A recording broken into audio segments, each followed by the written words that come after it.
The media just covers it all up. They are working right now to crush dissent. That is the very hallmark of fascist tactics. Yep. They will only allow approved narratives. Only. The media, liberal, big tech, big business symbiote right now. Here's a video. James O'Keefe's group, Project Veritas, which has been doing yeoman's work to expose CNN and others.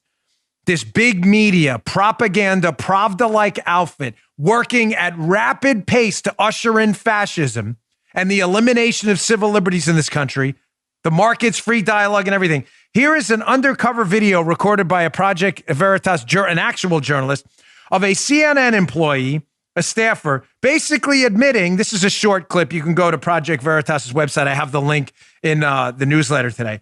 You can check out the whole video. Here is a CNN staffer admitting the network engages in propaganda to get Trump out of office. I thought they were a news organization. They're admitting it now, this guy, on a hidden video, and also admitting to something else about an approved narrative, something that got lost in the shuffle yesterday. Check this out. It's important. Our focus was to get Trump out of office, right? Without saying it, that's what it was, right? So our next thing is going to be for climate change awareness. Do you think it's going to be just like a lot of like fear, like climate? Yeah, fear sells. Fear sells. No one ever says those things out loud, but it's obvious. You think you're being told the truth? You thought news was news?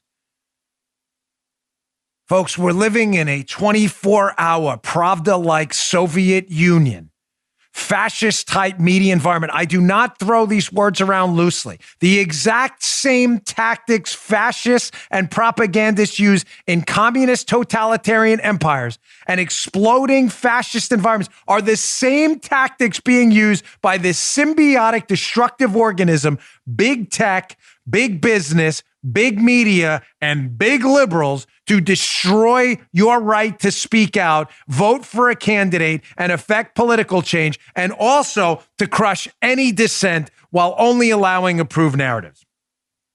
So we just have a CNN staffer on tape at an alleged news organization admitting that they basically engaged in propaganda to make sure Donald Trump wasn't reelected. I thought you were hearing the news. Can we stop with the news nonsense now, please? Can we stop with that? These are not legitimate news organizations. These are not. These are propaganda operations.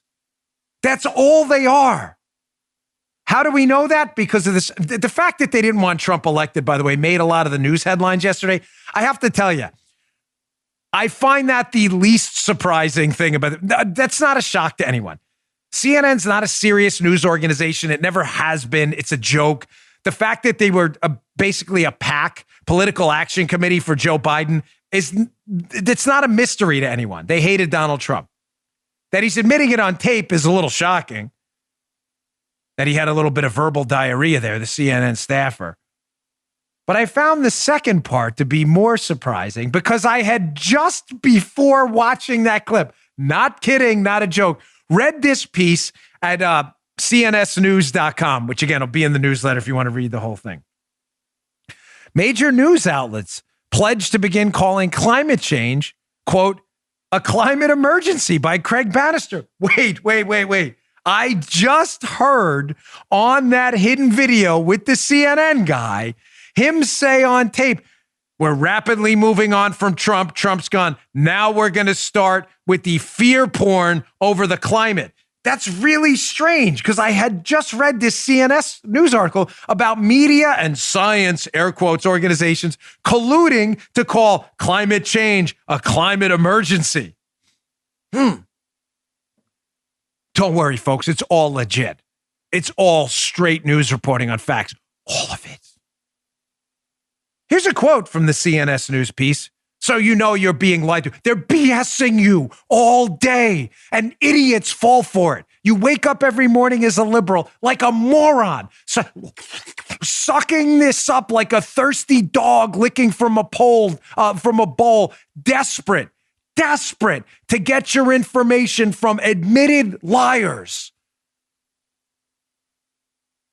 Here's a quote from the CNS news piece. A number of major news organizations worldwide, ranging from Scientific American, that's a joke, and the Columbia Journalism Review to The Guardian and Al Jazeera, that's strange, have signed a pledge to begin referring to climate change as a climate emergency in their reporting.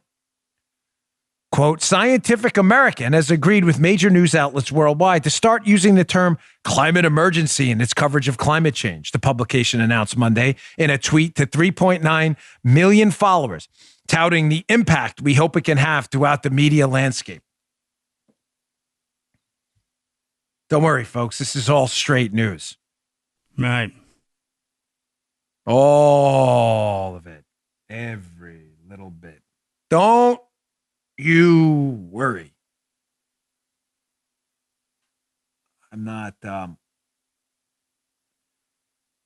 in the mood for the show, but I'm not in the mood for this. I'm not. I have had a really, really long few days, as many of you have. There is a lot of stuff going on behind the scenes, ladies and gentlemen, and I am candidly really pissed off. Now, I've got more about the big media, big tech, big business, big liberal symbiote, again, lying to you, crushing dissent, and engaging in fascist-like tactics to usher in a new era of a totalitarian United States where civil liberties don't exist anymore. Man, Dan, that sounds dramatic. It's not dramatic. I'm giving you examples of it happening right now. That's not drama. That's fact.